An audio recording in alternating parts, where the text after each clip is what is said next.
Agora, Daniel, a gente falou no começo da entrevista sobre uma terceira guerra mundial. Sim. Você acredita que os países em si, eles estão criando alguma arma secreta? Sim. Porque a gente sabe que hoje a maior potência, digamos, em relação a armas, é a bomba nuclear, até onde eu entendo, né? Que foi criada ali na década de 40, inclusive. Vários cientistas participaram, Albert Einstein e todo mundo. Mas nós avançamos tanto que... Você não acha que os países já têm alguma arma secreta aí sendo desenvolvida ou desenvolvida? Sim, eu escrevi sobre isso no meu livro A Beira do Abismo, Geopolítica, Globalismo e Fim do Mundo. Eu escrevi isso em 2020, o livro saiu em 2021. Os Estados Unidos já tiveram 30 mil ogivas nucleares prontas para uso. Hoje eles têm 3 mil só.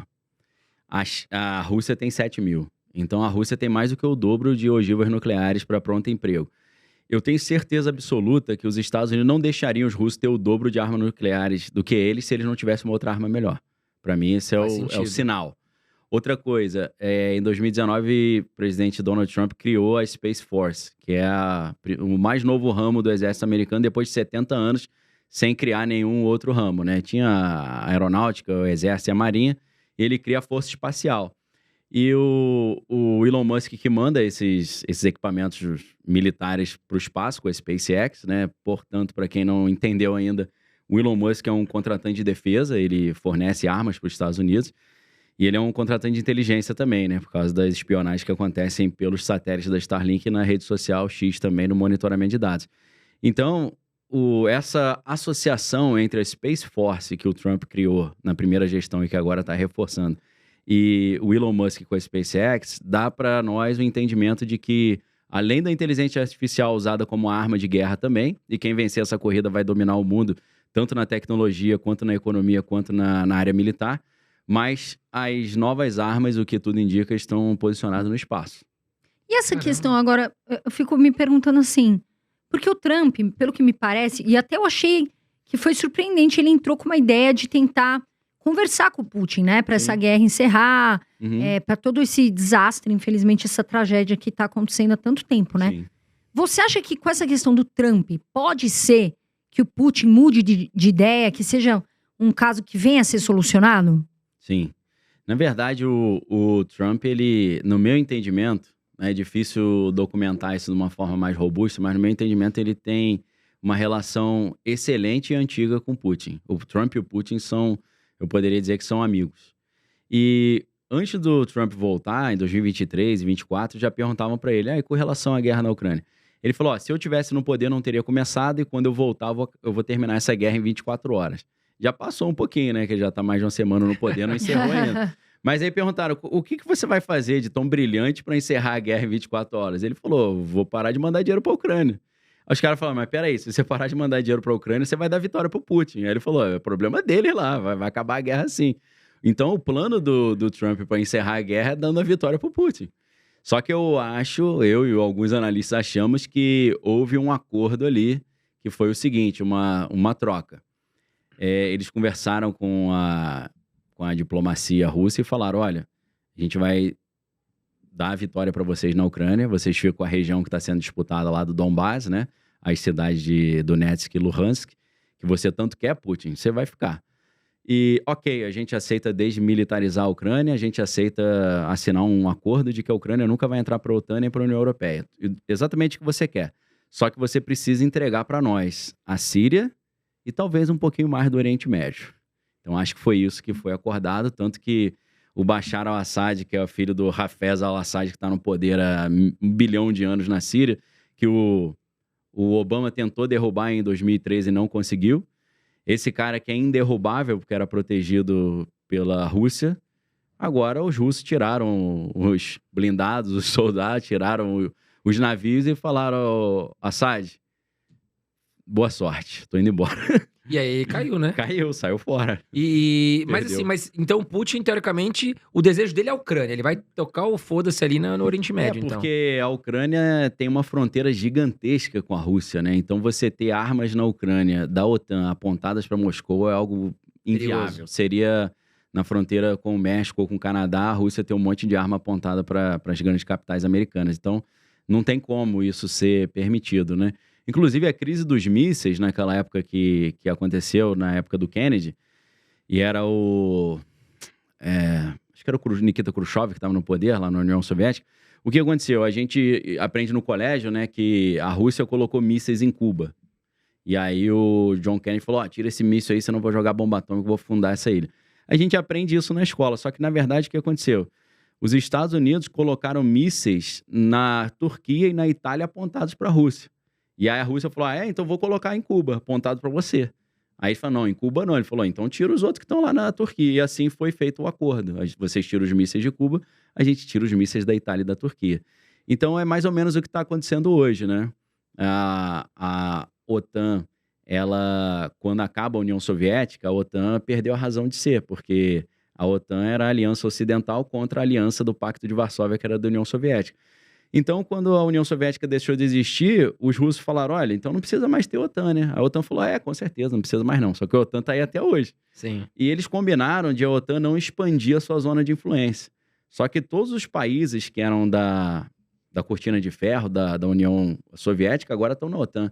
Não só a Polônia, né, a Hungria, mas os países também tradicionalmente pacatos e pacíficos, né, como os países nórdicos, né, Dinamarca, a Noruega, a Finlândia também estão na OTAN. A Finlândia tem 1.300 quilômetros de fronteira com a Rússia. Tá cheio de míssil lá apontado para a Rússia. Os países bálticos, né, Estônia, Letônia e Lituânia, todos são da OTAN, estão cheios de mísseis apontados para a Rússia e cheios de barricadas na fronteira com a Rússia, já se preparando para uma eventual guerra. Então chegou um ponto que o Putin falou, do jeito que tá não vai dar. Vocês estão me cercando e botando um monte de arma apontada na minha cara, então eu preciso fazer alguma coisa. Não defendendo o Putin, não. Para mim, esse pessoal tudo faria do mesmo saco aí, nem tem nenhuma Madre Teresa de Calcutá ali, não, tá? Mas pra gente ver o outro lado da história. Então, Daniel, é uma questão vital para eles ali. E entrando num ponto, voltando na Segunda Guerra Mundial, a gente lembra que a Alemanha, um país pequeno, teoricamente em relação ao território, Sim. ela quase dominou a Europa inteira, Exato. né? Ela chegou a quase conquistar a Rússia.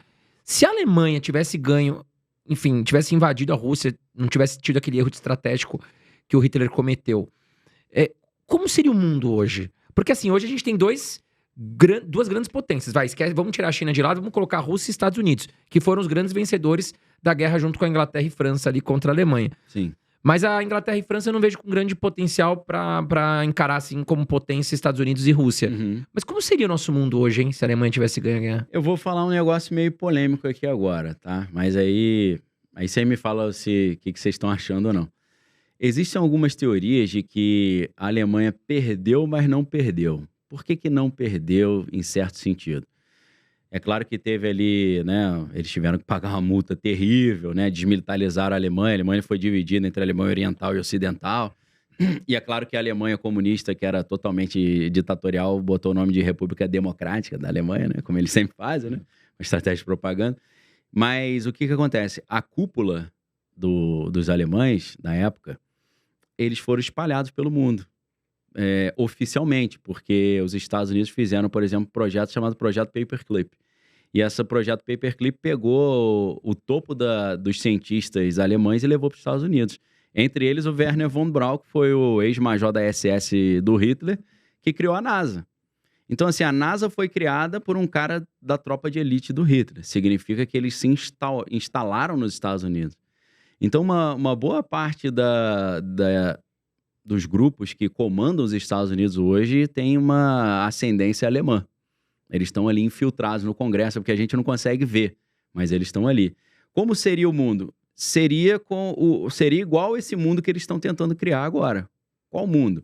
Um mundo que tem a inteligência artificial, por exemplo, acaba com quase todos os empregos, né? Se você for olhar a lista dos empregos que serão acabados pela inteligência artificial, não sobra quase nenhum. Então, o Sam Altman, por exemplo, da OpenAI, ele já falou, eu sei que o ChatGPT está tirando emprego de muita gente, enquanto a gente está ganhando trilhões, vocês estão perdendo emprego. Então, a gente vai compensar isso, não compensar criando novos empregos, né? A gente vai compensar te dando uma mesada, né? Uma renda básica universal. Basta você passar para a gente a biometria da sua retina, né? Então, você escaneia a sua íris aqui na nossa orbe, né? Da WorldCoin, vai ter uma identidade mundial que é World ID, e a gente vai te monitorar. Se você se comportar bem, tiver crédito social, a gente te dá a mesada. Se você se comportar mal, a gente trava a tua conta, beleza? Então, esse Olha mundo... onde chega o negócio. Não, no Brasil saiu uma notícia, eu vi no jornal, que a galera tava fazendo filas e filas, eu não Sim. sei se foi aqui em São Paulo, Sim. pra colher. Olha que Pra assunto escanear a interessante. retina, né? Pra escanear a retina, Sim. né? E aí, mas falaram que é proibido isso no Brasil, pelo menos? Então, eles se instalaram aqui em 2003, 2023. Eu fiz uma matéria na Gazeta do Povo, que eu faço toda semana. Foi em agosto de 2023, eles chegaram ao Brasil, escanearam algumas retinas, mas foram embora. Eu não sei se foi algum problema de regulamentação, porque em Portugal e na Espanha eles tiveram vários problemas, porque quem entregou a biometria da íris disse que não conseguiu revogar essa autorização. Você não tinha como recuperar a tua biometria. Você não tinha acesso ao que eles fariam com a biometria e tinha dados de muitos menores de idade que estavam tendo a sua íris escaneada. Então, O que é íris, Daniel? então a íris é a estrutura como se fosse o desenho do olho, que é como se fosse a impressão digital do olho. Só existe uma por ser humano. São os risquinhos que tem Sim. no olho que fazem como se fosse uma impressão digital para tornar única, né, aquela biometria. Então, houve um problema de privacidade, né, levantado por Portugal e Espanha em 2023. Eu não sei se foi exatamente por isso que eles ficaram alguns 2, 3 meses no Brasil em 2023, depois foram embora, e agora voltaram com tudo, né? Então, muita gente fala, aí, Daniel, você já viu que estão escaneando a íris das pessoas? Eu falei, pô, tô falando isso desde 2023. Mas vamos lá, vamos falar de novo, né? Eu tenho esse problema que eu tento falar as coisas antes, e aí quando o negócio tá em alta, eu já tô no outro que vai chegar. Sim. Aí tá bom, vamos voltar lá naqueles de 3 anos atrás, mas tudo bem. Então, assim, como seria o mundo se os alemães tivessem vencido? É esse mundo do controle total que a gente está vendo ser montado agora. Que eu acho que a maioria dos investidores, inclusive, não perceberam.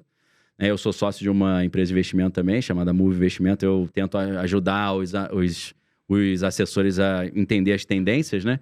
Então, qual é a tendência agora? O Donald Trump dizendo que é contra o Fórum Econômico Mundial, o Grande Reset, a Agenda 2030, a Agenda 2021, Novo Acordo Verde, dizendo que é contra isso tudo, ele está implementando exatamente aquilo que ele diz que é contra. É só você ver a equipe que está junto com ele, né? Mark Zuckerberg, Larry Ellison da Oracle, Jeff Bezos, o Peter Thiel, que é Só os cabeçudos da tecnologia. o da tecnologia e do controle total, totalmente vinculados com a CIA, né? 120.000% vinculados com a CIA. Mas você acha que com o Trump a gente vai avançar mais a fundo nessa questão de inteligência artificial? Porque ele é um cara ganancioso. Vai demais. Ou você acha que ele vai dar uma travada? Não, peraí, não. que é um perigo pro mundo. Não, isso foi uma condição do acordo, assim, eu imagino. O Vale do Silício chegou para ele e falou, a gente te apoia se você garantir que vai dar todo o apoio para o desenvolvimento da inteligência artificial. Então você acha que é papo furado esse negócio que eles assinaram aí, Elon Musk, essa turma? Pra, tipo assim, vamos dar uma freada nesse negócio. Por um lado, é palhaçada. No caso do Elon Musk, o Jeffrey Hinton, que é o padrinho da inteligência artificial, o Max Tegmark, eles levam isso a sério. Tanto que eles pediram demissão dos empregos, mudaram de área. O Elon Musk não. O Elon Musk, pra mim, é um cara tão escorregadio quanto o Trump, que ele fala uma coisa e faz outra. Mas assim também, né, Daniel? Imagina que a China, que é um país que não sai nada de informação de lá, super fechado, os caras não vão perder a chance de talvez de estudar a IA mais a fundo, e aí tá os Estados Unidos ali, não, vamos pensar na paz mundial, no ser humano. A China já deve estar por dentro disso lá fechada há muito tempo. Com certeza. Essa é a minha visão. A China já está Claro. preparada também. Ainda mais porque lá tem muita gente inteligente. Sim. Então, na minha visão, essa briga de dois lados. Estados Unidos sabe, mas a China ali também fechada tem. Né? Também está. A China forma quase 4 milhões de engenheiros todo ano, e os Estados Unidos formam 800 mil, né? Caraca. Então a competição tá ficando chata. Ô, Daniel,